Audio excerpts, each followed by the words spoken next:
Hey guys, tonight we take a slow, sandy step into the vastness of forgotten lands. Imagine this, an ocean of golden dust stretching as far as your blinking eyes can see the Milky Way, smearing across a charcoal sky overhead, and the faint clinking of a camel's harness somewhere behind you. You're not really sure where you are, only that your boots are full of sand, your throat is already dry, and your guide looks suspiciously like he's done this before. The silk routes don't wait for the unprepared. And spoiler alert, you probably won't survive this without a solid sense of direction and a strong opinion about raisins and trail mix. So before you get comfortable, take a moment to like the video and subscribe, but only if you genuinely enjoy what I do here. And hey, drop a comment telling me where you're watching from and what time it is. Always love seeing where our little bedtime caravan reaches. Now dim the lights, maybe turn on a fan for that soft background hum, and let's ease into tonight's journey together. You trudge forward, toes sinking slightly into sand, still warm from the day's baking sun. Around you, the Taklamakan desert rolls on in muted golds and reds, vast and uncaring. Taklamakan roughly means you go in, you don't come out. Sounds encouraging, right? But that's the reputation you get when you swallow empires for breakfast and spit out their bones under dunes the size of football stadiums. It's eerily quiet, aside from the wind sifting over the dunes, creating that soft, whispery hum like a radio stuck between stations. There's a crispness to the air now, a chill rolling in with the night, and the stars, oh, the stars are absurd. No light pollution here, just the galaxy in full show-off mode. You feel like you're walking under a bowl of glowing diamonds. This is the start of the southern Silk Route, the one that skirts the desert's edges and ducks through oasis towns that barely cling to life.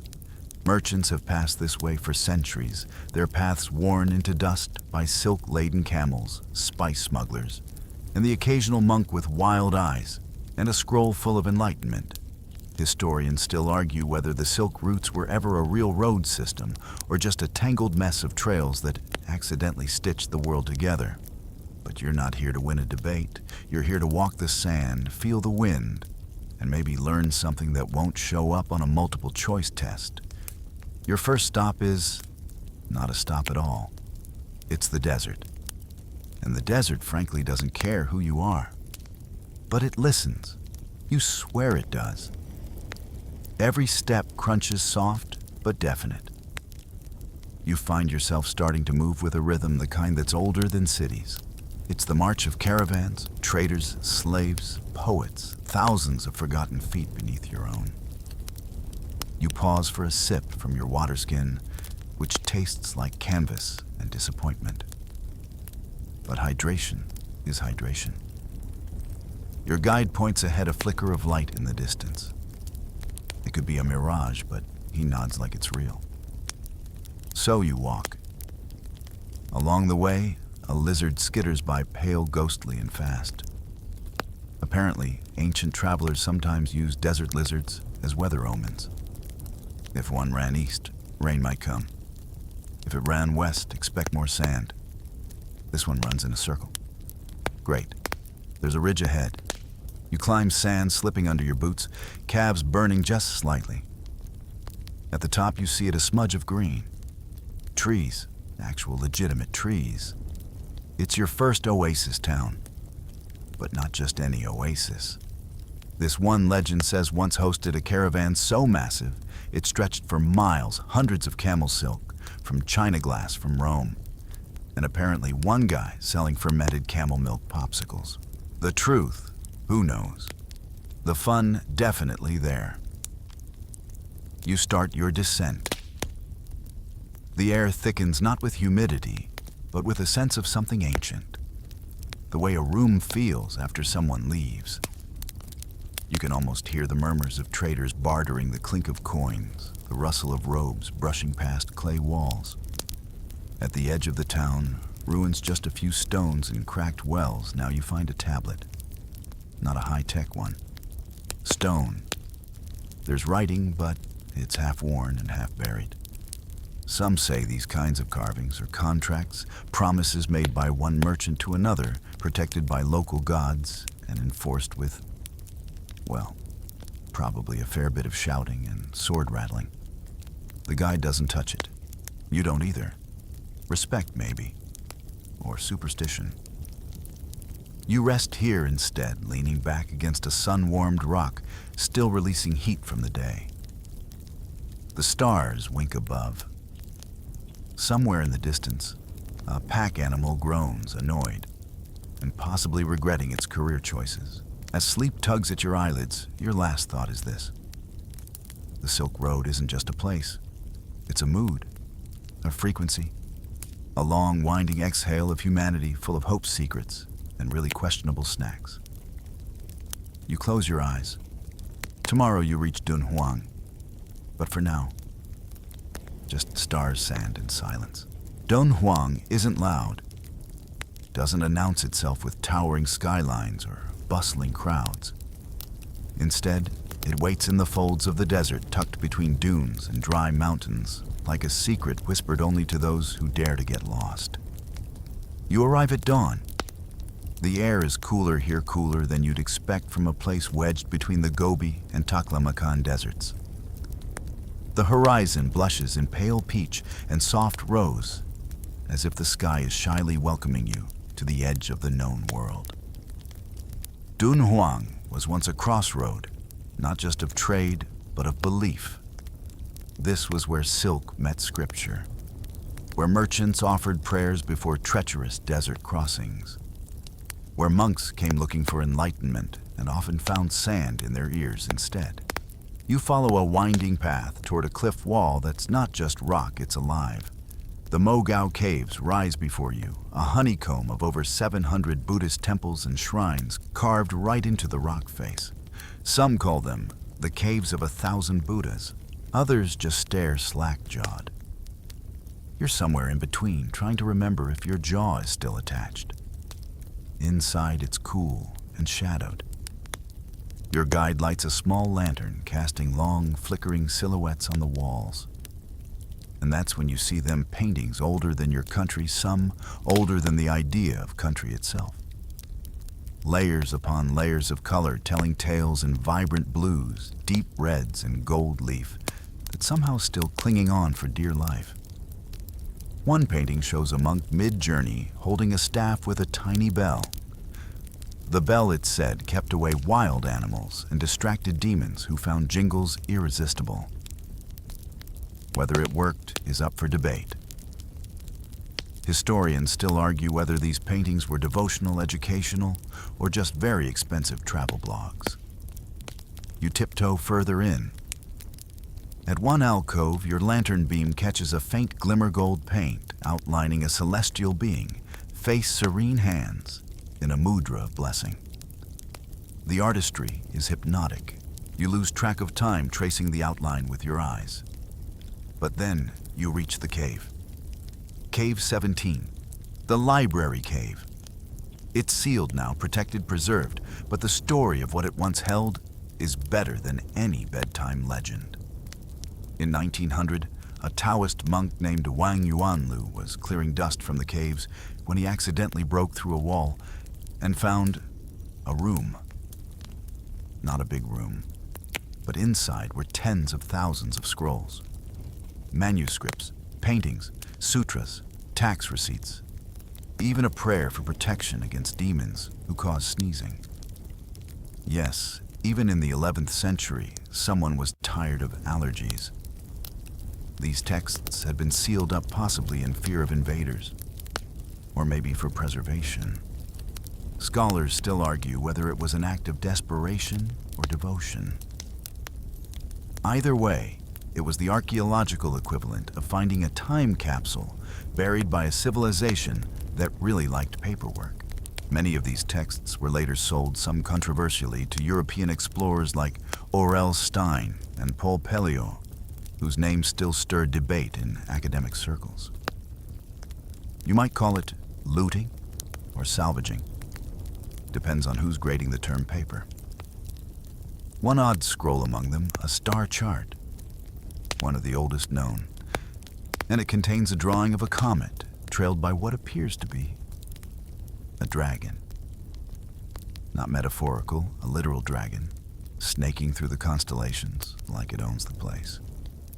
Because why not outside the cave, the desert breeze picks up again, cool against your cheeks. You climb a set of worn steps to the top of the cliff. From here, you see Dunhuang proper, a quiet sprawl of modern life scooters, buzzing shops selling camel plushies and plastic Buddhas. But your attention lingers back on the caves, on the idea that somewhere in that sandstone labyrinth, someone once wrote a prayer, sealed it in the dark, and hoped it would survive long enough for anyone to read it. You sip a little water and watch a desert fox scamper over the rocks. Legend says they're guardians of forgotten knowledge. More likely they're just hunting lizards. But hey, let the mysticism breathe. Below you spot an old woman lighting incense in front of a tiny shrine near the cave base. You catch a whiff, sweet, smoky ancient. Maybe sandalwood, maybe just the smell of memory. You head down slowly, each step echoing just slightly. At the base, you pause and press your hand against the stone. It's rough, warm, real. It's strange, isn't it, that in the middle of nowhere, people carved stories into cliffs and sealed their thoughts in scrolls. Also, someone like you might one day find them. And maybe understand. Night begins to fall again. You leave Dunhuang with dust on your sleeves and your mind full of half-formed questions. You don't have answers yet, but the road ahead promises more clues. Your next path leads to a place even hotter than this one. A town that sits like a cracked bowl in the heart of the desert floor. Turpin awaits. The sun rises like it's out for revenge. You squint against the glare as you approach Turpin, also called Tulufan, depending on which dynasty side you're on. This city has always been a contradiction, a scorched cauldron of heat, hiding one of the coolest inventions in the ancient world just below your feet. The air here is not just hot. It's heavy, oppressive, like walking into a bakery that only serves disappointment and mirages. You wipe sweat from your brow for the 8th time and swear the camels are smirking. Yet somehow this place flourished. Grapes grow here, real ones. Sweet, juicy raisin-birthing grapes. But how that's where things get clever. You duck into a shaded corridor and descend. It gets noticeably cooler with every step. Below the surface lies Turpin's secret weapon, the Karez system. Imagine an underground plumbing network built over 2,000 years ago with zero Wi-Fi, GPS, or coffee breaks, and still working today. It's basically the original smart water grid. The Karez consists of vertical shafts connected by gently sloping tunnels that guide melted snow from distant mountains straight to the city. No evaporation, no middleman, just gravity and ingenuity. Historians still argue whether the system was imported from Persia or independently developed here. But whoever did it, major applause. You run your fingers along the cool walls. The silence here is different, not empty, purposeful. Like the tunnels are still listening for footfalls and whispered praise. Back above ground, you step into the Grape Valley. No joke, that's what it's called. Rows and rows of vines green in defiant shimmer in the heat. You reach up, pluck a grape, and bite. Sweet. Tart. Almost enough to make you forget your shirt is glued to your back. Nearby you spot an odd building, long low with high slotted walls. A drying house. Grapes come in, raisins come out. It's like a conveyor belt powered by sunlight and patience. Fun fact, Turpin's raisins are famous across China. Emperors used to hoard them. Silk rote merchants carried them westward. And somewhere in Italy, a confused monk probably made wine with them by accident. You move on toward the Zhaohe ruins, an ancient city that somehow looks more apocalyptic than historic. Built between two rivers which now mostly sulk underground, Zhaohe was once a bustling capital for the region's Buddhist rulers. Now it's ghostly. The streets are carved directly into the plateau rock, which makes it feel like you're walking through a claymation set where all the characters bailed. Roofless houses, eroded temples, and the occasional donkey footprint remind you that time here isn't measured in years. It's measured in dust layers. You wander past what used to be a Buddhist monastery. There's barely a wall standing, but you find a broken stone etched with part of a sutra. Just a few characters left, faded but stubborn. The story goes that during one invasion, pick any century honestly, monks buried sacred scrolls in clay jars and fled. Some were found. Most weren't. Somewhere beneath your feet might be a fortune in forgotten wisdom, or a really old grocery list. You sit for a moment on the edge of the ruins. A hot wind curls around your shoulders. There's a distant rustle, and for a second it sounds like children laughing. Maybe it's your imagination. Maybe it's a memory the stones still carry. Turpan's history is wild. At different points, it's been ruled by Chinese dynasties, Uyghur kings, Mongol khans, and even the briefest flirtation with independent theocracies. One ruler supposedly banned onions because he believed they caused impure dreams. Historians still argue whether this was about health morality or just serious onion trauma. You stroll back toward the city as the light shifts toward sunset. The air doesn't cool, but it changes. Less cruel, more forgiving. You notice the way locals move, slow, deliberate, like dancers trained by generations of desert survival. You pass a boy selling ice-cold yogurt drinks from a clay jug. You buy one. It's tangy with a hint of salt. Refreshing in that wow, my mouth forgot what moisture is kind of way. Night falls fast here, and with it a sky so clear you almost duck to avoid the stars. You lie back on a woven rug someone graciously loaned you and watch a meteor streak across the sky. You think about how much of the Silk Route wasn't just trade or religion, but survival. How to carry water, how to cross sandstorms, how to read the sky.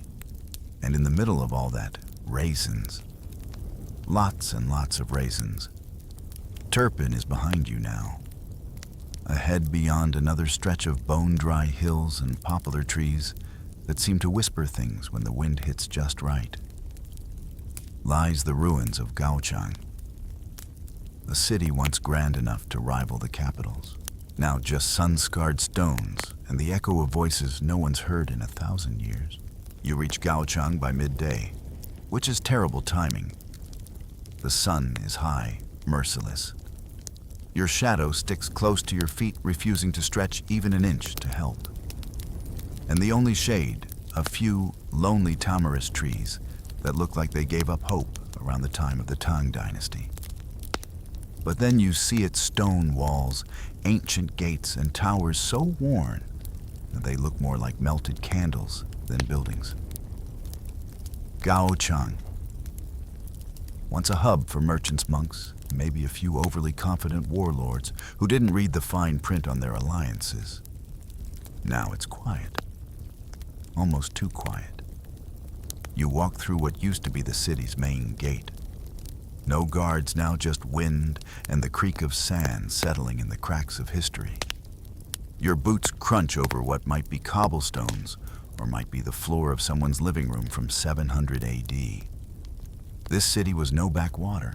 At its height, Gaochang was a beacon along the southern Silk Route, a trade and religious center that hosted Confucian academies, Buddhist temples, and oddly enough, a steady stream of musicians. One Tang poet even wrote that the city was where flutes never sleep. That might sound poetic, but imagine trying to nap with that guy next door, playing desert jazz at 3 a.m. Historians still argue whether Gaochang collapsed due to internal strife, external invasion, or just a really bad year for grapes. Some blame the Tang dynasty's military campaigns. Others point to climate change long before the term became a UN buzzword. You just know your water bottle's nearly empty. You move deeper into the ruins. There's a kind of rhythm to the city's layout, straight avenues lined with structures that were once temples, markets, and homes. You peek into a crumbling structure with faded plaster walls. At the center is a stone pedestal. Maybe it held a Buddha statue. Maybe it was someone's fancy dinner table. The line blurs here. One odd detail: the bricks in some areas are stamped with Chinese characters, while others bear Sogdian script. Sogdians were Central Asian merchants known for their exceptional haggling skills and the ability to learn any language as long as it helped them sell you a slightly overpriced bronze mirror. You walk past what remains of a stupa, a mound-shaped Buddhist shrine. Its top is missing, probably lost to time, or a bored 19th century explorer with a chisel fetish. But the base still whispers presence. Pilgrims came here. They bowed, prayed, left offerings, little clay lamps, saffron threads, coins with holes punched through them like ancient smiley faces. You sit for a moment beside a cracked wall, trying to imagine the city alive. You picture camels snorting impatiently at the gates, monks in saffron robes discussing doctrine, while sneakily checking if the tea was hot enough, and children darting between market stalls, chasing kites made from silk scraps, and the music flutes drums the twang of a Central Asian lute. Somewhere, someone always practicing, always slightly off-key. Then your guide nudges you. He's found something. You follow him into what looks like a collapsed house. He brushes aside some sand and reveals a tile mosaic. Tiny ceramic shards arranged in a swirling pattern, blue and green, and the faintest touch of gold. It's not much, but it's beautiful. Maybe part of a courtyard, maybe a kitchen floor. Either way, someone once danced across it barefoot. There's a legend that Gaochang was so prosperous, the rulers taxed people not by coin, but by how many bolts of silk they could store. Your inner minimalist panics slightly. Others say a great library once stood here with scrolls that could predict eclipses. No one's ever found those scrolls. Probably eaten by goats. Goats ruin everything. You wander to the edge of the city where the ruins taper off into sand. In the distance, you see dust devils twirling lazily, like bored spirits waiting for a new civilization to rise. As the sun tilts west, shadows stretch. The stones seem to change color, pale gold shifting into burnt amber. You notice something strange as you leave the city's layout. It's shaped to face the rising sun. A deliberate design, possibly spiritual, possibly practical, or maybe just aesthetically pleasing. The ancient world had a serious design sensibility. You'd follow them on Pinterest. Leaving Gaochang feels heavier than expected. It's not just the heat or the sand clinging to every part of your clothing. It's the weight of time. Of all those lives layered into stone, faded but not forgotten. Your next journey will take you to a place still very much alive, where the call to prayer mingles with the clamor of haggling, where silk, saffron, and satellite dishes exist in the same sentence. You're headed to Kashgar. You arrive in Kashgar just in time for a traffic jam. Not the kind you're used to, no honking horns or bumper stickers here. This one's powered by donkeys' motorbikes, and one extremely large camel with a bad attitude and zero respect for personal space. You dodge to the side, narrowly missing a cart piled so high with melons, it looks like a fruit-based Jenga tower. Welcome to Kashgar, the beating heart of the Western Silk Route, where East meets West tradition meets TikTok, and your nose meets 100 different spices at once. The air is thick with the scent of cumin roasting lamb dust and optimism. You weave through a narrow alley toward the Sunday bazaar, but don't let the name fool you. It's open all week. Sunday just happens to be when everyone shows up. And by everyone, I mean Uyghur merchants, Tajik rug dealers, Kazakh herders, and one guy selling wind-up chickens for no apparent reason. The place is chaos, in the best way. Stall after stall of embroidered hats, hand-woven carpets, copper teapots, hand-painted ceramics, and yes, more raisins. You try not to trip over a goat that clearly thinks you're the intruder. Nearby, a boy balances on an overturned crate, playing a 2-string dutar and singing something plaintive and old. You don't understand the words, but the feeling is universal heartbreak and dried apricots. You stop at a kebab stand. The grill sizzles. The air fills with the kind of aroma that makes vegetarians reconsider their life choices. You order one, and it arrives seared juicy, wrapped in flatbread, and sprinkled with a spice mix that could honestly deserve its own historical documentary. Historians still argue whether Kashgar's market has run continuously since the Han Dynasty, or whether that's just good tourism branding. What's undeniable is its legacy. Marco Polo walked these streets. So did Genghis Khan's scouts, Buddhist monks, and Soviet spies. And now, you. Sweaty, slightly sunburnt, and trying not to buy a hat you'll never wear again. You venture into the old town.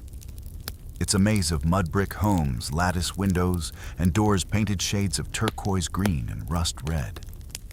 Children dart between alleys, old men sip tea from delicate glass cups, and you hear the rhythmic tap of metal on metal, someone forging knives, each with an etched hilt and a handle carved from goat horn or apricot wood. You pause in a shaded courtyard where a man offers to read your fortune with ashik bones, knuckle bones used like dice. You nod. Why not? He shakes them in a lacquered bowl, tosses them onto a woven cloth, studies the pattern, and tells you you're walking a road that remembers. You blink. Poetic, also vague, but somehow fitting. Further on, you find the Idka Mosque, the largest in China. Its sun-yellow facade and minarets rise gently above the city's earthy hues. You remove your shoes and step inside, feeling the cool stone underfoot. Sunlight filters through wooden lattices, casting shifting geometric patterns. It's peaceful, reverent, a deep inhale moment in a city that rarely slows down. Outside, a wedding procession passes. Drums singing and a bride so adorned with jewelry, you worry she might topple over. The groom, nervous and grinning, throws dried fruit into the crowd. A date hits you square in the chest. Mazel Tov. You follow a winding road toward the old Caravanserai district. These ancient inns once housed traders, their animals, and all the gossip from 1,000 miles in every direction. Most are abandoned, now their courtyards echoing only with pigeons and half-remembered deals. But one has been turned into a tea house. You step inside. The ceiling is carved wood, the tables scuffed and honest. The tea arrives in a delicate cup with lemon sugar and a hint of rose. It tastes like history with a twist of hospitality.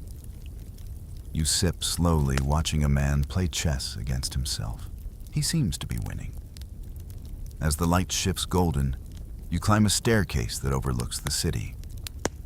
From here, Kashgar stretches in all directions, domes, satellite dishes, minarets, rooftop gardens, and in the far distance, snow-dusted peaks that separate China from Central Asia. You imagine ancient caravans entering from those mountains, weary and wind-chapped, desperate for a warm meal and a stable. And they found this city, a crossroads, a tangle of stories, scents, and sounds. One quirky detail.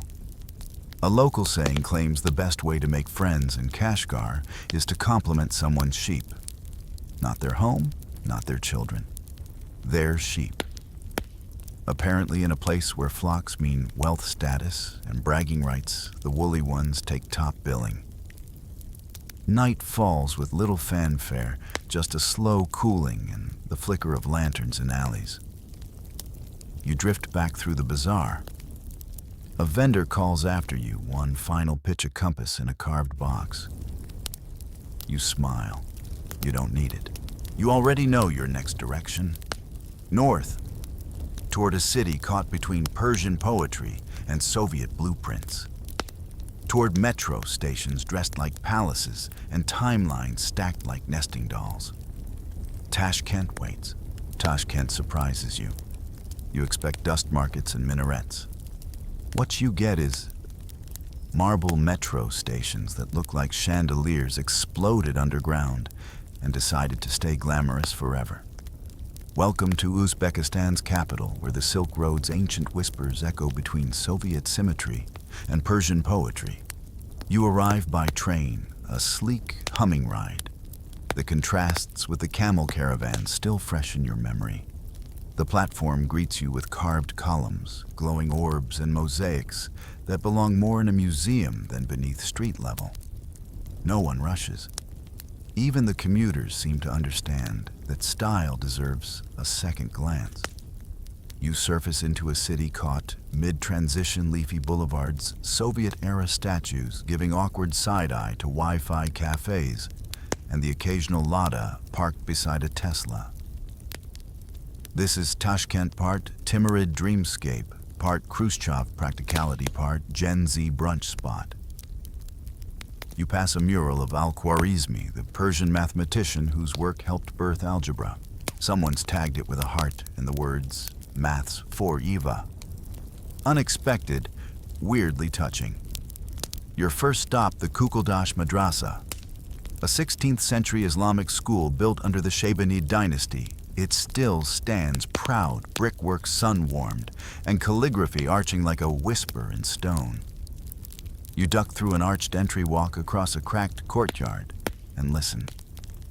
Pigeons coo from the eaves. A group of kids race by, playing tag between pillars. Learning, it seems, never really leaves a place. Inside, a man offers to show you a manuscript.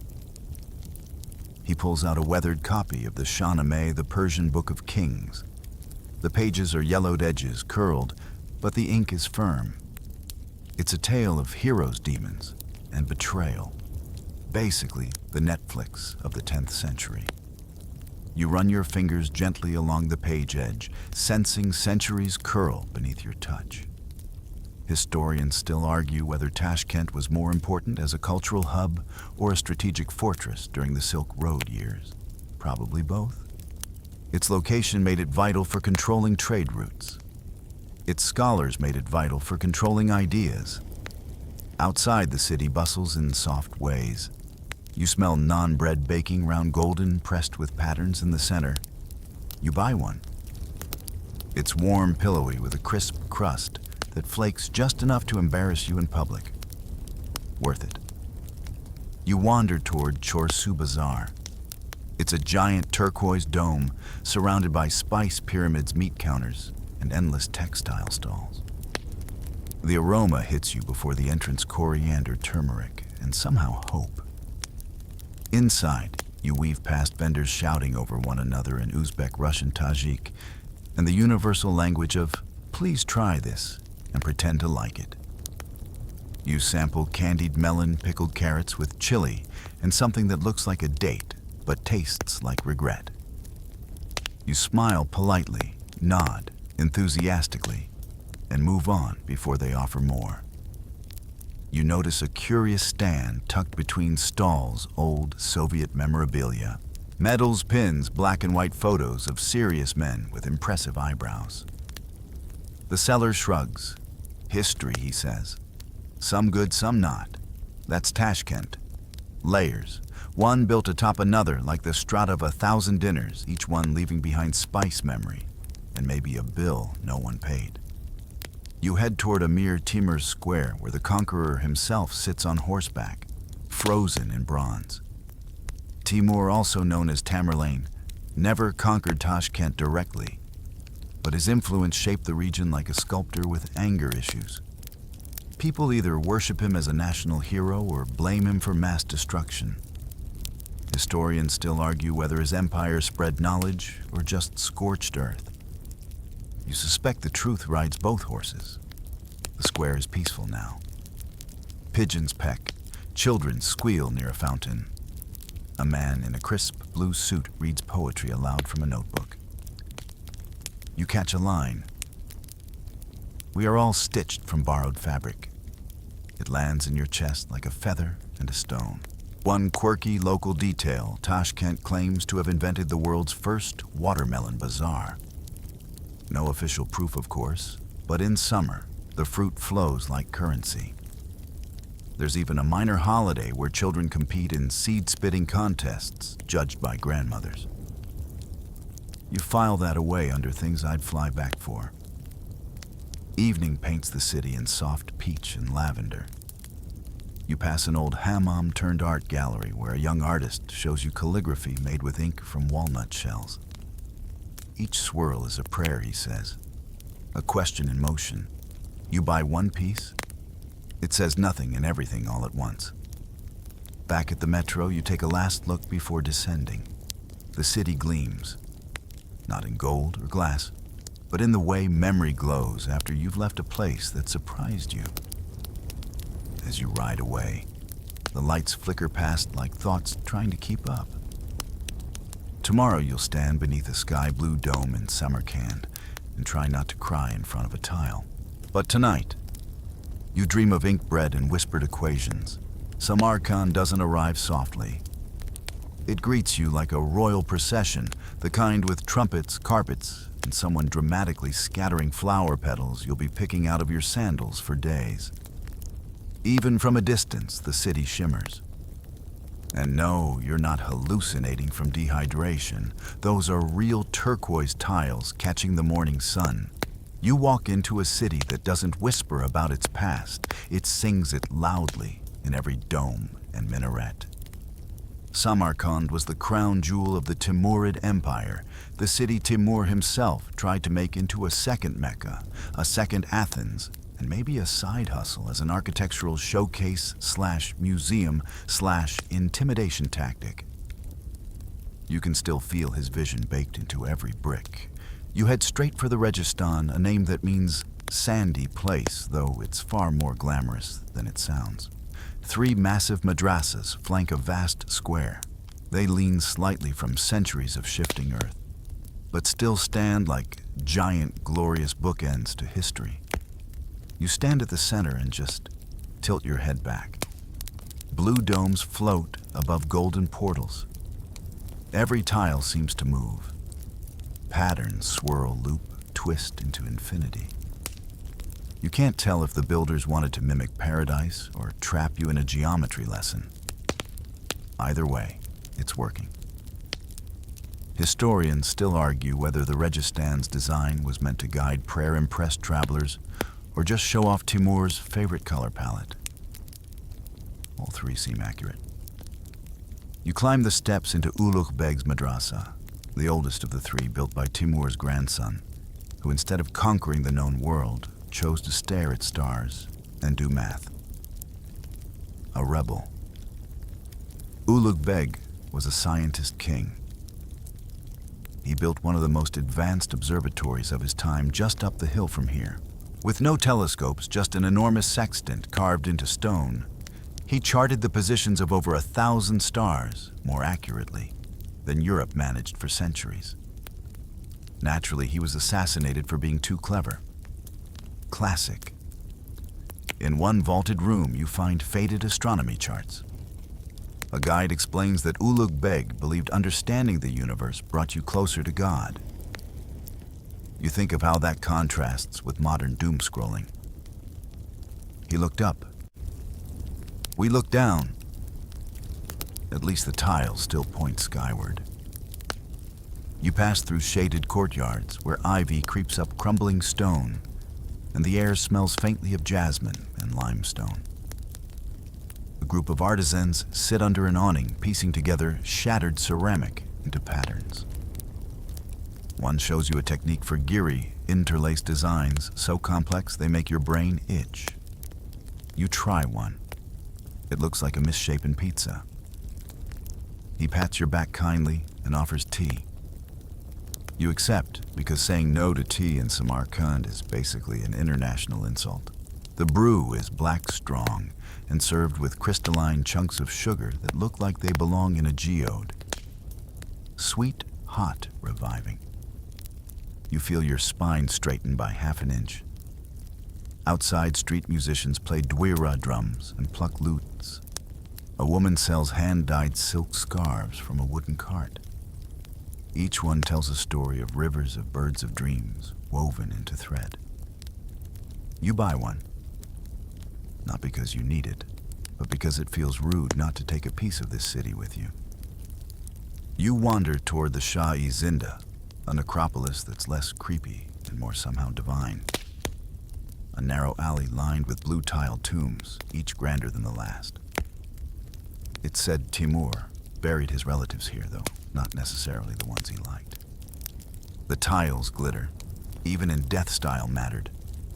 One tomb's inscription reads, "Those who remember shall be remembered." You say nothing. Just touch the cool tile and move on. Later you reach Ulugh Beg's observatory site. Not much remains, just the curved trench of the sextant and a museum with blown-up star maps, but it's enough. You sit at the edge, gaze upward, and imagine the night sky as he saw it vast, mysterious ordered. Quirky fact, Ulugh Beg's star catalog included precise descriptions like reddish, twinkling, possibly moody. Okay, maybe not moody, but his notes had flair. He was a king, after all. As dusk deepens, you walk back through the Registan. The lights come on, gradually glowing like embers under the arches. You hear laughter from a nearby tea house, the clink of ceramic, the soft swish of robes. You sit on a bench, exhale, and let your senses stretch. Every tile in this city was laid by a human hand. Every line painted with intent. Every shadow cast by centuries. You realize Samarkand is not frozen in the past, it just takes its time. And time here has good taste. Tomorrow you'll lose yourself in a quieter city, one less obsessed with grandeur and more with knowledge. Where books once outnumbered people. Where a whispered rumor of a lost manuscript might still flutter through alleyways. Bukhara waits with its secret libraries, camel-hide-bound legends, and a tea that supposedly cures forgetfulness. Bukhara doesn't dazzle. It doesn't throw shimmering tiles in your face or blast you with domes the size of stadiums. No, Bukhara seduces you slowly, like a storyteller who never rushes the punchline. You arrive mid-morning, stepping into narrow alleys that smell of roasted nuts, old paper, and the faintest hint of dust-laced sandalwood. This city feels aged in a good way, like a leather journal soft at the edges, pages curling with secrets. For over 2,000 years, Bukhara has been a marketplace of ideas, faiths, and fabric. And for much of that time, it was obsessed with one thing: books. You find yourself in the Layabi House complex first. At the center is a pond green and still shaded by ancient mulberry trees. Locals lounge with tea and bread, as if time here doesn't just pass, it strolls. You sit, sip, watch the ducks bully each other for crumbs. Then you rise and walk a few minutes into a quiet courtyard. The Kalon minaret towers overhead, nearly 150 feet of baked brick, ribbed like a spiral, punctured with decorative windows. Genghis Khan allegedly spared it because he found it beautiful, which says a lot for a man who usually equated beautiful with easy to burn. The minaret once called the faithful to prayer and occasionally sentenced the guilty to gravity-assisted justice. They called it the Tower of Death. Your guide smiles when they tell you that. You do not smile back. You step into the Mirai Arab Madrasa, where sunlight drips through honeycombed arches. Students once memorized entire libraries here. Not just the Quran, but treatises on astronomy, medicine, ethics, and oddly pigeon breeding. Historians still argue whether this love of pigeons was practical spiritual or just a medieval form of procrastination. You wander deeper into the old quarters. Brick alleys curve like thought trails. Shops appear, then vanish behind curtained doors. In one shadowed corner, a man sells ink made from walnut husks and pomegranate rinds. It lasts centuries, he says. You believe him. Then someone mentions the lost library. You pause mid-step. Where? You ask. He shrugs, eyes twinkling. They say beneath the ark, then walks off. As if that explains everything. You make your way toward the Ark Fortress, a hulking mass of walls and towers that once guarded Bukhara's rulers. It's less a palace, more a small city contained within walls where politics and poetry mix dangerously. Inside, you visit the old throne room. Sunlight filters through slits in the walls, illuminating the floor in sharp bars of gold. Somewhere beneath this structure, according to rumor, lies a sealed chamber. A library hidden during a siege, or perhaps during a political purge, or maybe just because someone had an especially dramatic flair for hiding things. No one has found it. Yet. But every so often, a tile sounds hollow. A corridor hums with slightly more mystery than usual. And in Bukhara, that's enough to keep hope alive. You head to the Abdulaziz Khan Madrasa, where the stucco work is so intricate, it looks like sugar icing. In one room, you find manuscripts, real ones, bound in camel hide, inked in lapis, and soot their pages whisper when you turn them. One features diagrams of the nervous system drawn like rivers. Another contains medicinal recipes using goat milk rosewater, and something that translates unhelpfully as sky powder. A scholar nearby nods as you peer at the text. That one treats melancholia, she says, or makes you hallucinate bees. Depends on the dose. Bukhara, you realize, is a city that understood dual meanings long before postmodernism made it trendy. You pass through the trading domes, where merchants once sold everything from gold-threaded robes to Siberian squirrel pelts. Today, it's jewelry, scarves, knives, books. Always books. You buy a small volume of Persian poetry. The cover is soft, the pages sweetly musty. Inside is a pressed flower someone left a generation ago. At a tea house near dusk, you sip a brew infused with saffron mint and what might be licorice. You ask the owner why Bukhara fell in love with books. He shrugs, wipes a cup, and says, because words live longer than kings. Outside, pigeons circle above the minaret like smoke. A little girl skips past with a wooden toy. A muezzin calls the faithful to prayer, his voice rising like wind, caught in a keyhole. One quirky detail: Bukhara's scholars were so respected that even invading conquerors, Mongols, Persians, Russians, often left the madrasas alone. There's a joke here that knowledge is the only thing sharp enough to cut through politics and still be invited for tea. As night descends, the city lights glow warm and gentle. No neon. Just lanterns and candlelit windows. You walk back through the winding streets, your steps soft, your thoughts quieter. You carry no hidden map, no camel hide scroll predicting weather patterns. Just a book of poems in your pocket and a growing sense that you're part of a story still being written. Tomorrow you'll cross the Karakum Desert on camelback. Hope your spine is ready. You meet your camel at sunrise. It doesn't like you. It stares with a mix of boredom and judgment, chewing something that smells like hay, dipped in regret. The guide laughs. This one's name means storm cloud, he says. Fitting. You climb aboard, awkwardly undignified like a toddler mounting a folding chair, and immediately regret every choice that brought you to this moment. The Karakum Desert stretches ahead like an ancient sigh. Caricum black sand, though to your eye, it's mostly a bleached beige sea of wind-sculpted dunes.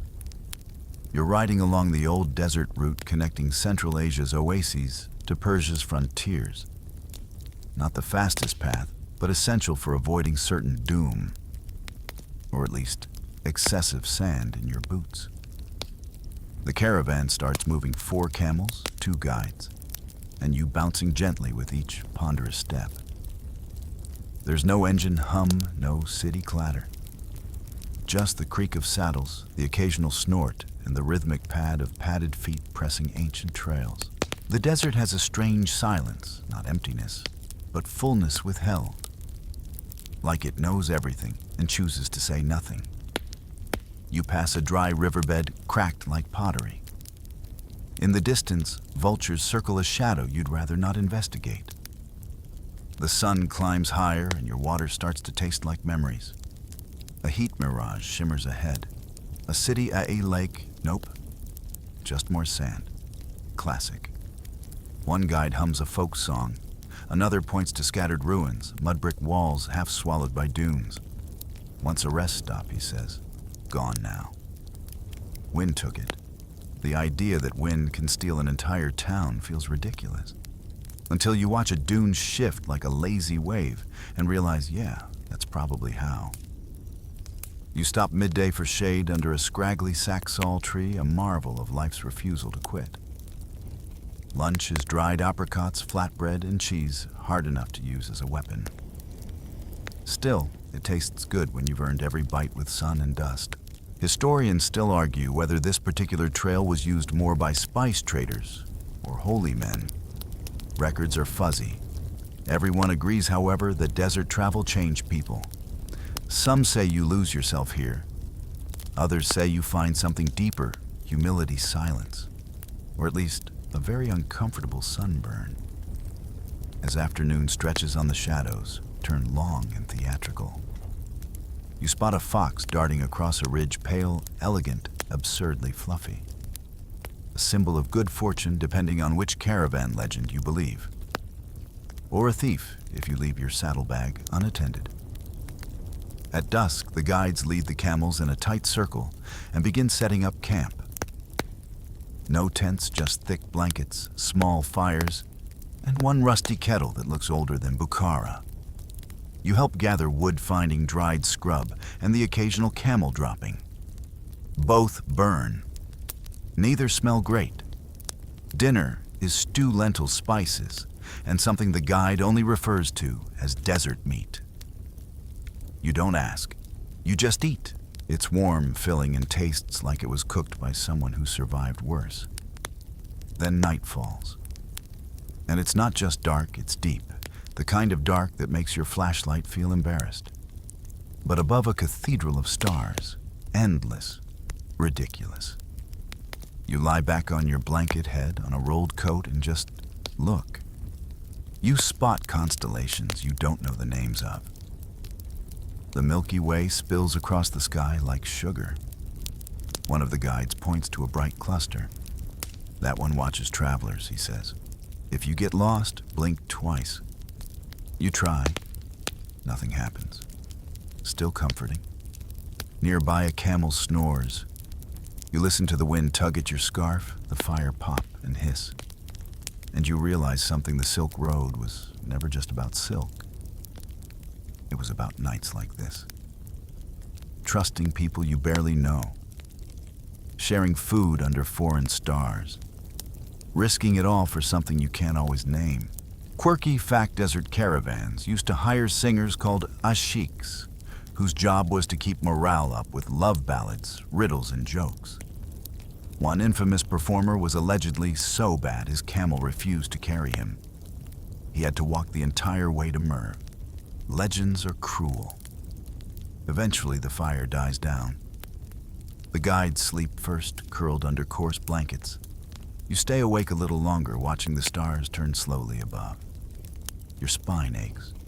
Your lips are dry. You've never felt more alive. Tomorrow you'll reach Merv, once one of the largest cities in the world. Now a whisper in the dunes.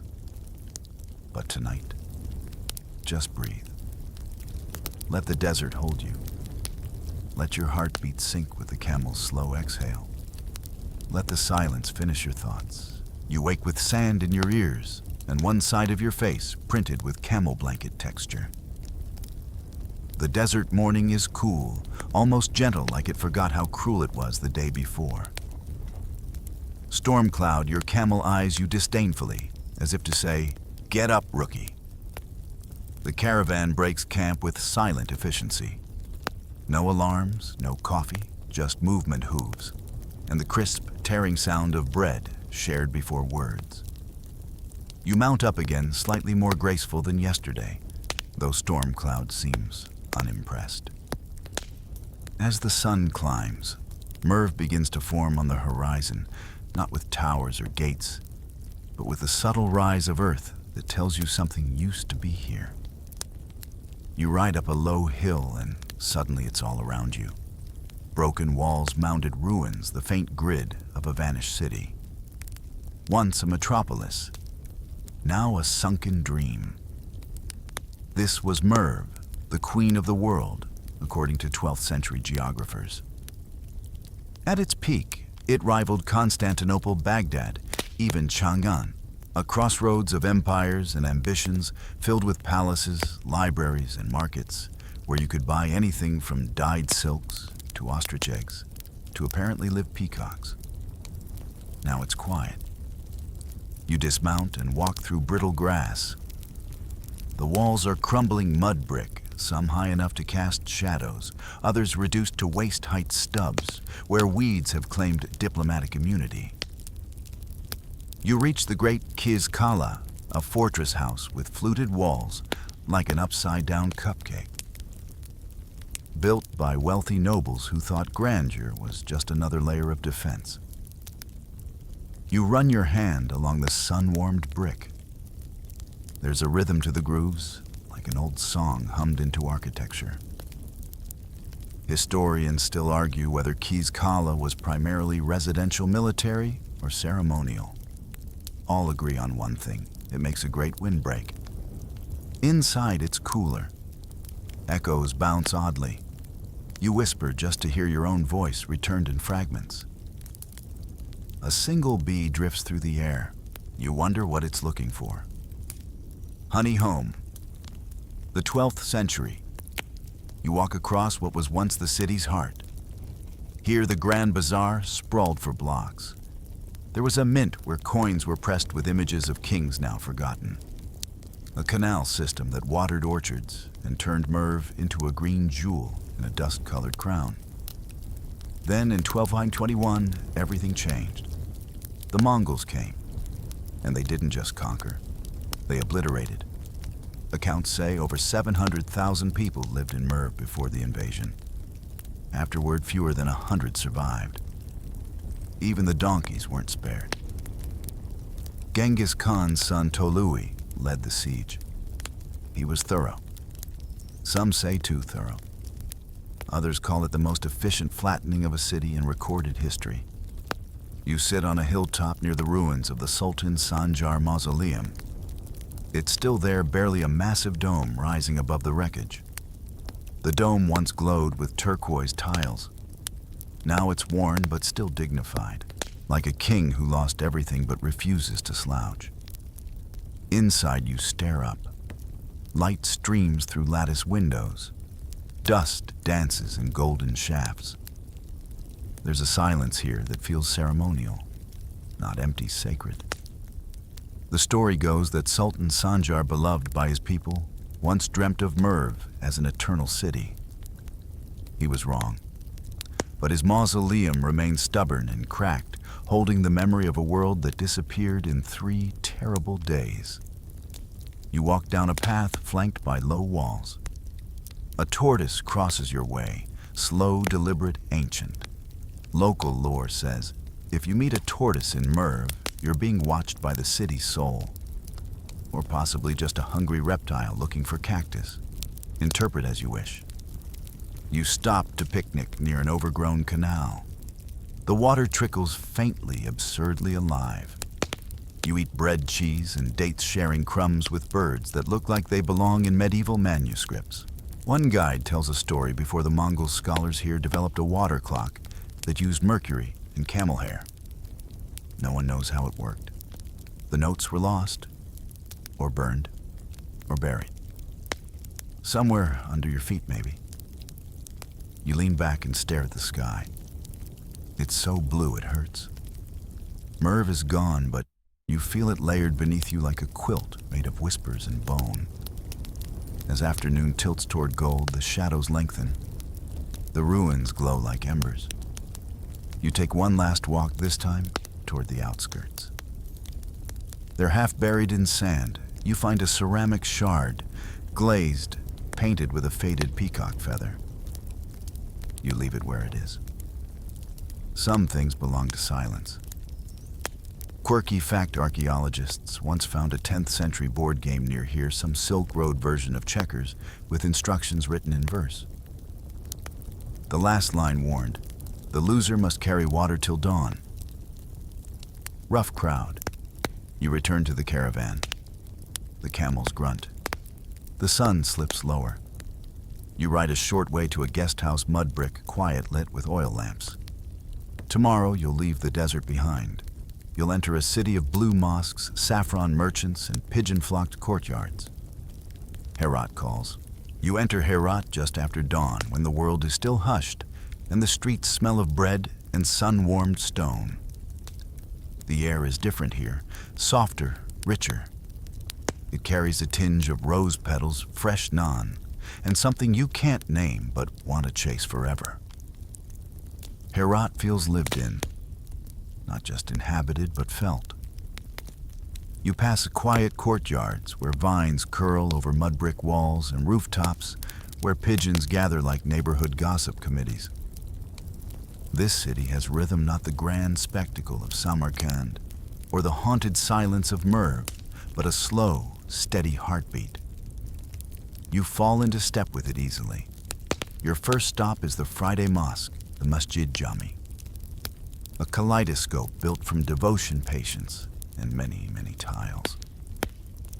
You round a corner, and there it is, a sprawling courtyard, framed by soaring Ewans, covered in every shade of blue known to human imagination. You step inside, and it feels like walking into a whisper. Light filters through latticed screens, dancing across mosaic floors. The walls ripple with floral motifs and Quranic verses so elegant they feel more sung than written. Historians still argue whether the mosque's original blue tiles were made locally or imported from Kashan, a Persian city famed for its ceramic artisans. Either way, you're stunned. Not by the scale, but by the care. Every surface is a love letter to geometry. You sit in the shade of a pillar. Children giggle somewhere behind you, their laughter skipping like stones across the silence. A man sweeps the courtyard methodically, as if dusting the past. From here, you walk to the Herat Citadel, a fortress with roots stretching back to Alexander the Great, though it's been rebuilt more times than your phone's software. The walls are thick, defiant. You run your fingers along a bullet-scarred section, Soviet, they say. Or Mujahideen, or maybe older. It's hard to tell here. Herat has seen things. You climb the stairs to the ramparts. From the top, the city sprawls, a patchwork of clay rooftops, shaded bazaars, hidden gardens. The mountains beyond shimmer with early haze guarding the city like patient elders. But you're not just here for views. You're here for saffron.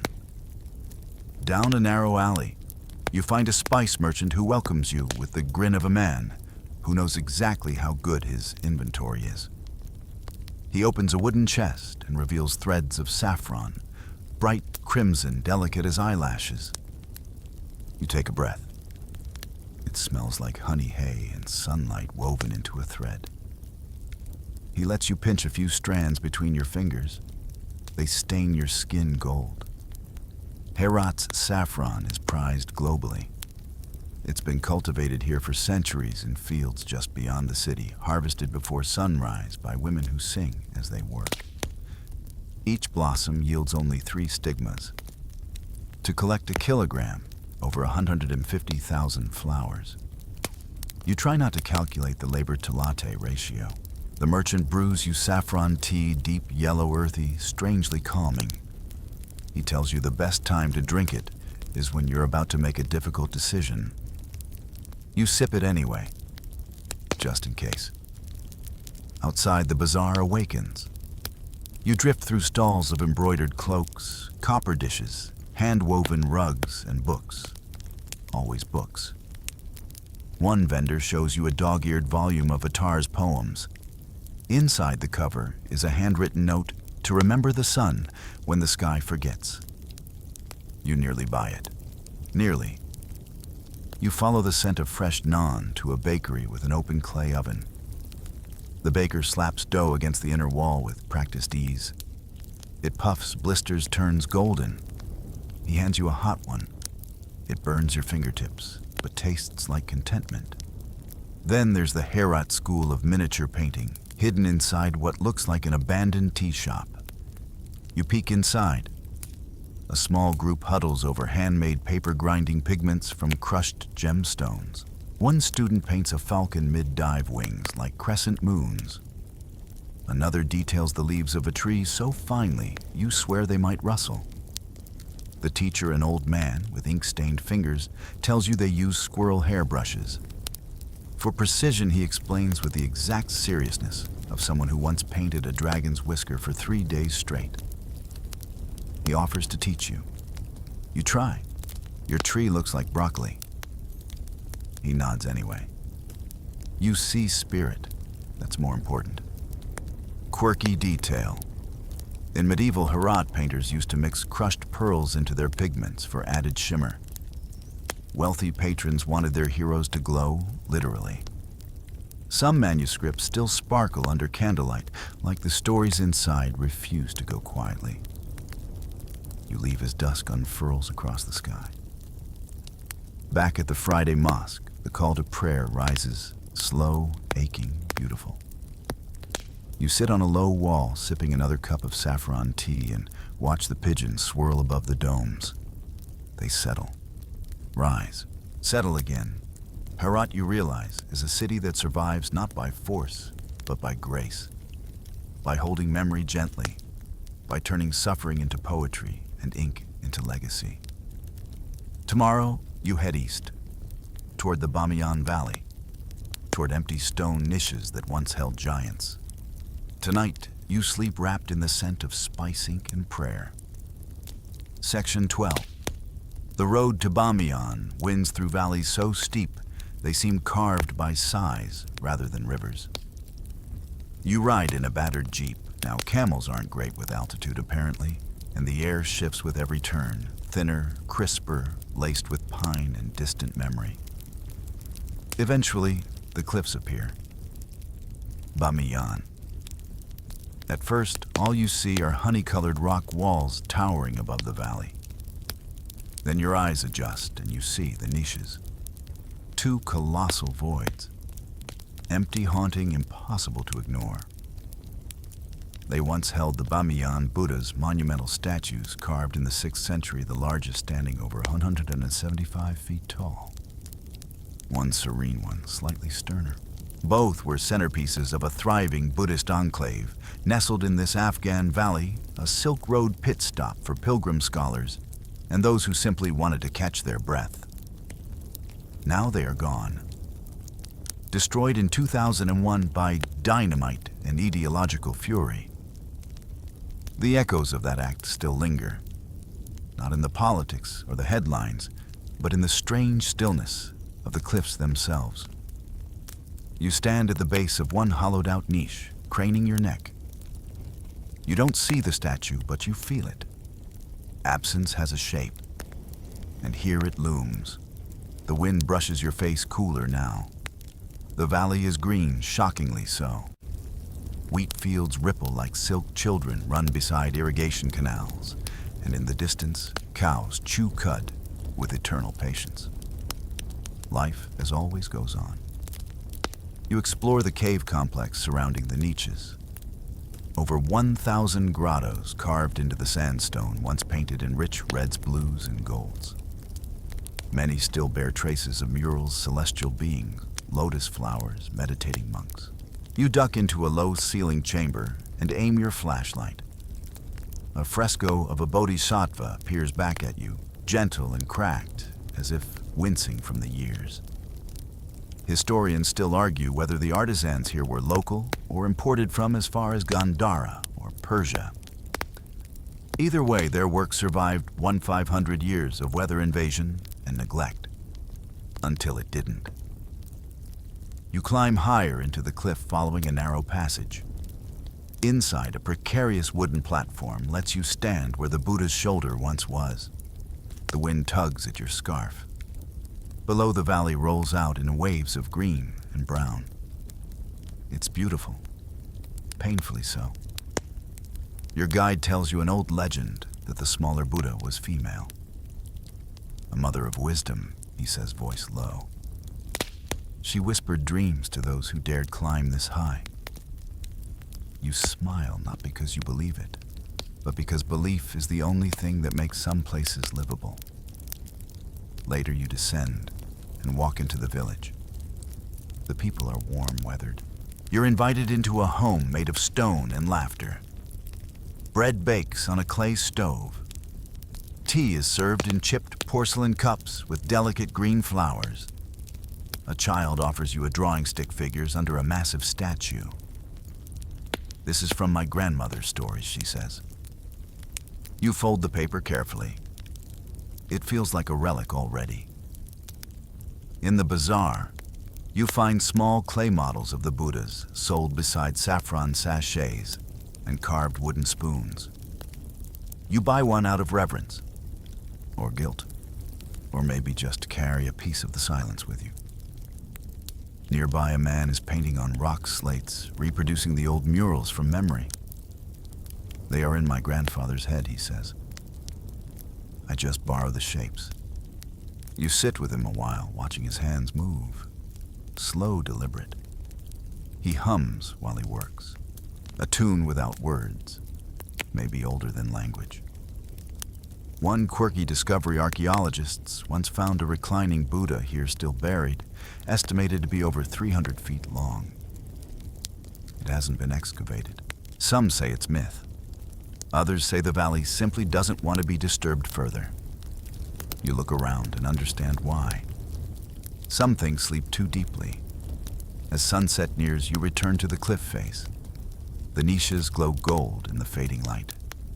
Not empty, full of grief, of resilience, of thousands of unseen prayers etched into the stone. You press your hand to the rock where a giant foot might have rested. You close your eyes. A thought drifts in destruction isn't the opposite of creation. It's part of the cycle.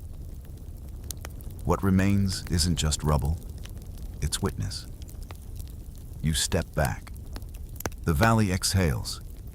Tomorrow you'll descend toward ancient riverlands where scrolls whisper under museum glass and lost languages sometimes find new breath. But tonight, you sleep beneath the absent gaze of stone titans, dreaming of the things we carry even when they're gone. You follow the river. The path bends gently south, cradled by the green-brown arms of the Indus Valley, where fields quilt the land and time folds in layers so tightly stacked you could trip over the Bronze Age if you're not careful. Your destination is Taxila, a name that doesn't sound like a forgotten city, more like a lost syllable in a dusty language. But once it was everything. A hub of trade thought and storytelling, where Greek logic shook hands with Buddhist compassion, where kings debated with monks, where ideas passed through like travelers in search of rest. You arrive mid-morning, the sun soft, behind gauzy clouds. A short climb brings you to Sirkap, one of the ancient cities of Taxila. Laid out in Hellenistic style, it feels like someone dropped a little Athens into the Punjab plains. Streets at right angles, stone foundations of homes, temples, markets. Everything quiet now, but you can almost hear sandals on stone, the murmur of markets, the rattle of carts. Your guide points to a pile of rubble. This was the double-headed eagle stupa, he says. You blink. 2 eagles, Greek influence, he adds, smirking. Or maybe someone got bored with symmetry. Historians still argue whether this strange structure was meant as a fusion temple or just an architectural flex. You wander to a nearby excavation site. Shards of pottery poke through soil like memories refusing burial. One has a painted lotus, another a barely there inscription in Kharosthi, a script used for early Buddhist texts. You pause. The markings are faint but elegant, like a note from someone long gone, still hoping you'll reply. At the museum just down the hill, glass cases glint in afternoon light. Inside, everything: coins stamped with Greek gods, amulets shaped like mangoes, dice made from ivory surgical instruments that look suspiciously modern, and scroll fragments so delicate you hold your breath as you read the placards. One display shows a Gandharan relief stone carved with the Buddha under a pipal tree, but his face straight out of Apollo's family reunion. Smooth, idealized Greco-Buddhist fusion at its finest. It's beautiful and slightly confusing. You love it instantly. Quirky fact: Taxila had one of the earliest known universities, not a walled campus, but a city-wide learning system. Students came from across Asia to study medicine, logic, languages, even metallurgy. A curriculum that included both Sanskrit grammar and reportedly how to argue effectively without starting wars. A lost art, clearly. You step outside for a break. The air is warm, the sky now cleared. You sit under a tamarind tree and unwrap your lunch: lentil patties, pickled mango, and a triangle of flatbread still warm from someone else's morning. You eat slowly. You're not in a rush. Because here's the thing, Taxila isn't about speed. It's about layers. Greek, Persian, Mauryan, Kushangupta each left a fingerprint, sometimes in gold, sometimes in brick, sometimes in ideas that still whisper inside your head, even if you didn't ask them to. Later, you meet a local artisan restoring carvings with tools barely more modern than those used 2,000 years ago. He offers to show you how to etch stone. You scratch out a tiny lotus, then sign your initials beside it. He nods solemnly. Very postmodern, he says, barely keeping a straight face. You walk down to Dharmarajika, the grand stupa just outside town. Built by Ashoka, that tireless emperor turned Buddhist, it once held sacred relics of the Buddha himself. Now it's ringed with smaller stupas, like disciples sitting cross-legged. You pace the perimeter slowly clockwise. The path is worn, the silence full. You find a flat stone and sit. Nearby, a scroll is laid out on a table for preservation work. It's written in Gandhari, a dead language nobody spoke for over 1,500 years, until a few dusty scholars brought it back to life. You lean in. The words feel both alien and intimate, as if meaning is less in translation, more in the act of caring. Someone offers you a transcription. It might be a list of medicinal herbs, or a menu, or a map. No one's quite sure. But the fact that someone wrote it down, sealed it, and left it for the future, that alone feels like a kind of time travel. The sun begins to dip, casting the valley in soft gold. You climb one last ridge for a wide view, ruins below farmland stretching endlessly, a river curling like a thread through the green. You think about all the knowledge that flowed here, not in code or clickbait, but in sandalwood-scented scrolls, in spoken word, in the quiet grace of shared thought. Tomorrow you'll follow the spice winds, southward, across the sea, to an island of cinnamon trees, moon-bright shores, and pilgrims who arrived barefoot with salt-crusted dreams. Ceylon awaits. The sea arrives like a breath.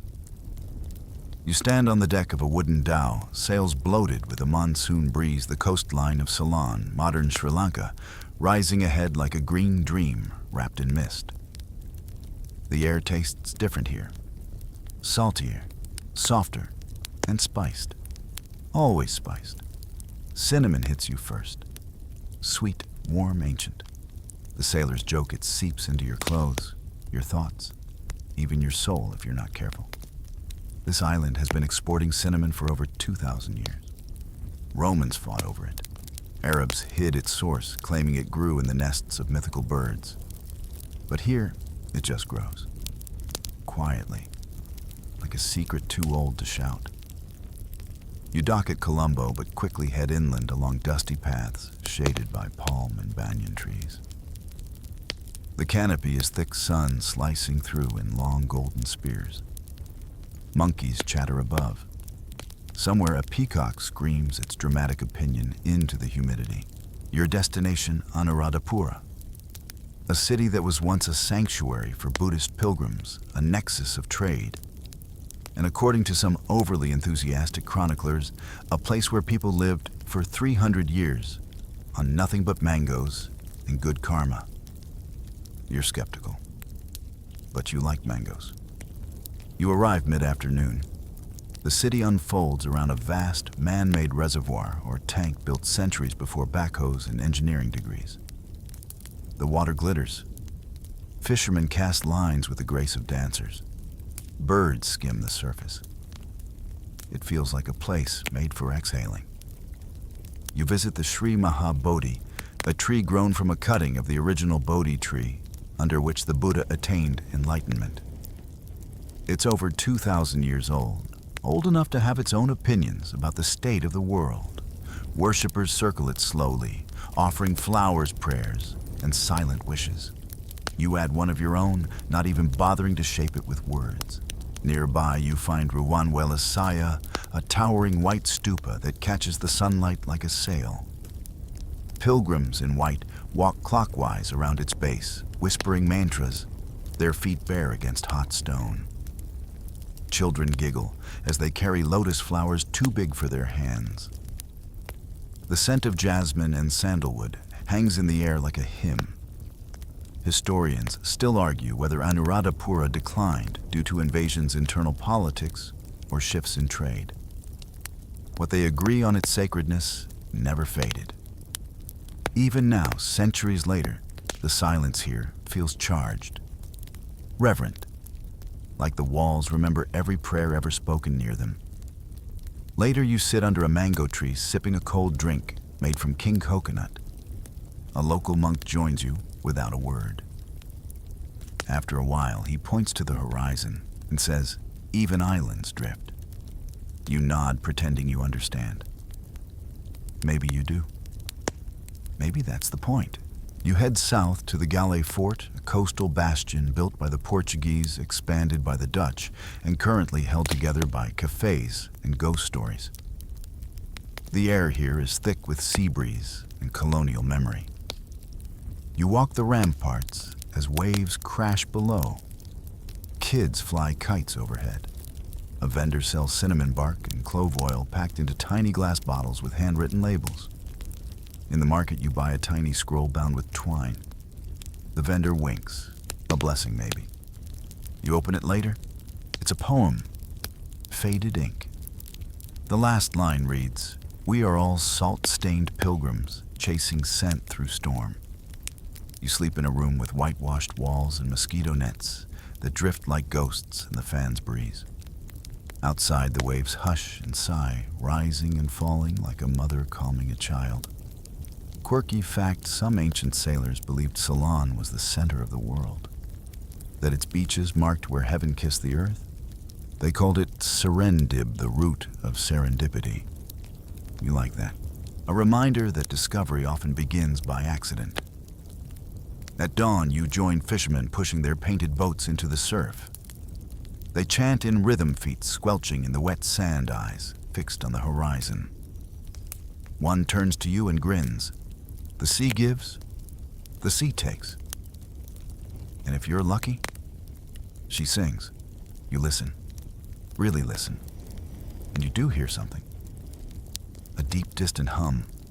A song carried across centuries' currents, languages. The silk routes didn't stop at the edge of the continent. They flowed onward into sails, spices, stories. Tomorrow, you return north. To the desert. To the sand that remembers every step. But tonight, you dream of waves that whisper in cinnamon and stars that reflect in temple ponds. You return the way all travelers eventually must, through silence. The sea fades behind you, its waves still echoing in your ears like a lullaby in another language. Your path curls northward once again, across plains, then hills, then slowly, inevitably back to the sand. You cross into the edge of the Taklamakan, where your journey first began. The desert hasn't changed, of course, but you have. You feel it with every step.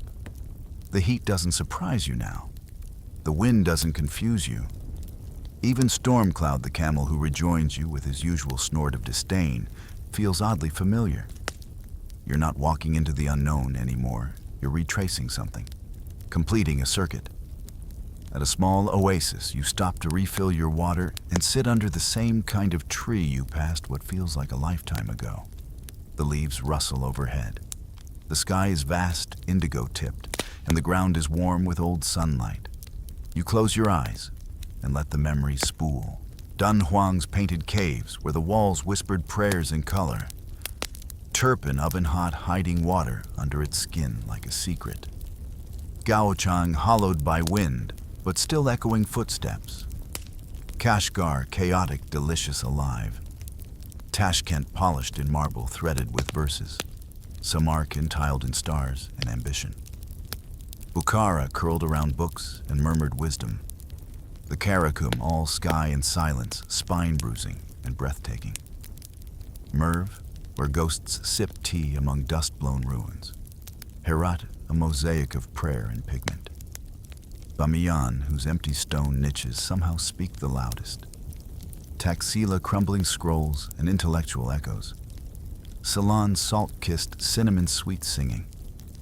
Each stop a thread, each memory a stitch. You carry them like a quilt wrapped around your ribs. You rise and begin the final leg. No more checkpoints, no more maps. Just the desert. And you. One last quirky detail floats into your thoughts. In ancient times, travelers would bury tiny tokens at crossroads, a coin, a carved bead, a piece of writing. Not for gods, not for luck.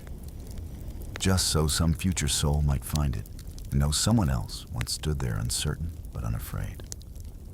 You find a flat stone and take out the little scroll from Ceylon. The poem is still there, soft around the edges. You tuck it under the stone and press it into the sand. Not goodbye. Just traceable. The sun begins to dip. The shadows lengthen. Somewhere behind you, the wind kicks up a small trail of dust that snakes across the dunes, like it remembers something too. You look ahead. Nothing visible. But you've learned the Silk Road rarely announces itself. It appears when you begin to listen. You walk. And now the wind feels more like a lullaby than a challenge. So you've made it back. Your sandals are dusted with the memory of empires. Your pack is heavier with invisible things, salt from ancient seas, saffron scent tucked into your shirt, the echo of prayers spoken into desert air. You lie down now, wherever you are. A couch, a bed, a floor with a pillow and a dream. Let your body melt into the softness below you.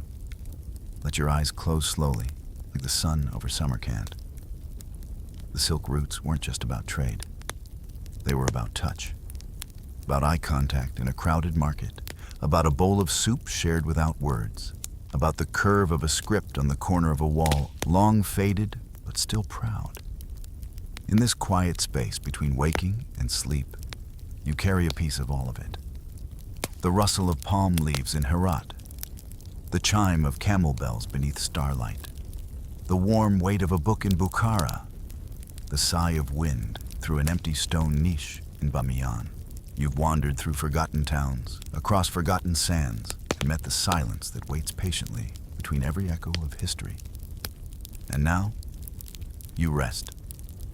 Let the journey wrap around you like the softest silk. You're home, even if only in your mind.